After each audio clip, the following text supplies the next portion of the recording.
And this Fox News alert, U.S. officials have confirmed that North Korea launched another ballistic missile test overnight, but they say this one had a shorter range than those in previous tests. With President Trump in the Middle East this week, does it mean anything that North Korea held the test now? Let's bring in Chang, an expert analyst on Asia and author of Nuclear Showdown, North Korea Takes on the World. They say timing is everything. This certainly seems to be timed. Well, I think the North Koreans are trying to take advantage of the president's focus on the Middle East with this major historic trip. Also, you've got the turbulence in Washington. So the North Koreans are going to try to make as much progress as they possibly can while the administration is thinking about other things. As they've launched these missiles, time and again, the U.S. administration has talked tough. Time for action, they better stop, and they're not stopping. They're not even slowing down. No, they realize in North Korea that they've got the support of the Chinese. The Chinese may put a little pressure on them, and that's really to appease us, but the North knows that China's not going to do anything that would seriously crimp North Korea's ability to test missiles and develop nukes.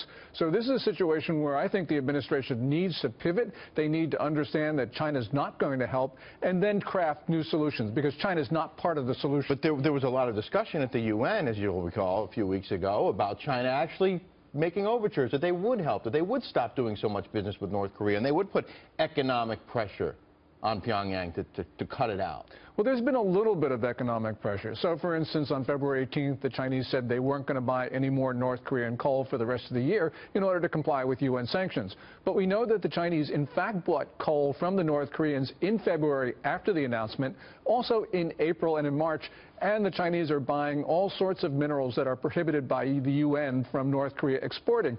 So there's a duplicitous game going on here. And so, yes, the Chinese will do things, but they'll do things to forestall us from taking effective action against the North Koreans. Including the THAAD missile defense system. The Chinese don't want us to put that in South Korea. It's a work in progress, right? Well, certainly. And there was a South Korean envoy in Beijing talking to Xi Jinping, the Chinese ruler, about this. China is really upset at South Korea for basing the THAAD system. It's absolutely essential not only to protect South Korea, but Japan and the United States from North Korean missiles. And China is doing all it can to get South Korea to take that system out. This is important for us. You believe that North Korea is getting help with its missiles, with its nuclear program?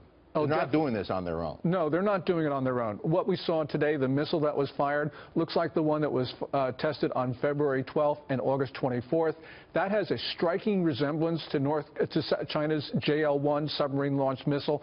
We need to ask Beijing, how are these Chinese missiles showing up in North Korea's inventory? And there's a lot of other help, not only for the missile program, but for the nuke program as well. Well, that long-range missile that they tested last weekend was called a significant advance. So at what point are we really at risk?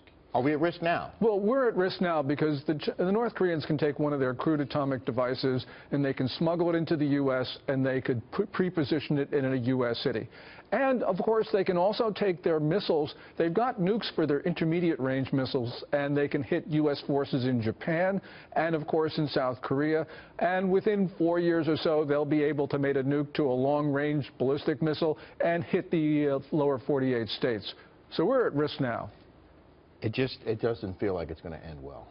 No, it doesn't. And the reason is that now the United States has a time frame, you know, that 3, 4, 5-year time frame in order to stop the North Koreans. The Chinese aren't really helping that much. The Russians are piling in on North Korea's side. And South Korea, with its new president elected on May 9th, he doesn't really look like he wants to share our strategy for dealing with North Korea. He wants to support the North Korean state. So the United States is going to have to do this by itself, and when we do that, it is going to be ugly. It doesn't look like Kim Jong-un is ready to ratchet this thing down at all. No. I know we'll be talking to you a lot in the near future. Gordon Chang, thank you very much. Thanks, Rick. Well,